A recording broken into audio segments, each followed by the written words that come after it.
2024টা ভালো খারাপের মধ্যে দিয়ে একটা মিক্সড এক্সপিরিয়েন্স দিয়ে গেছে। তো সব কিছু কাটিয়ে আমরা 2025-এ অলরেডি পদার্পণ করেই ফেলেছি। আর এটা ছিল 2025-এর প্রথম সকাল। পুরো ফ্যামিলিকে নিয়ে বেরিয়ে পড়েছিলাম ত্রিপুরা সুন্দরী মায়ের দর্শন করব বলে। আগের দিন রাতেই প্ল্যান করে পুরো ফ্যামিলি, আমি, অমিত, তুলি, আমার মাসতুতো বোনের মেয়ে, মাসি, মা আর তুলির একটা ছোটো বোনের মধ্যে একটা ফ্রেন্ড আর ফ্রেন্ডের মাকে নিয়ে বেরিয়ে গেছিলাম আমার মাতাবাড়ির উদ্দেশ্যে।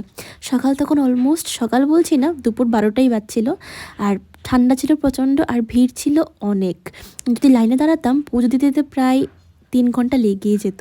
তো লাইনে আমরা দাঁড়াতে পারিনি, মায়ের দর্শন করেছিলাম কোনো রকমে, কিন্তু ক্যাপচার করে তোমাদের দেখানোর সুযোগ হয়ে উঠলো না।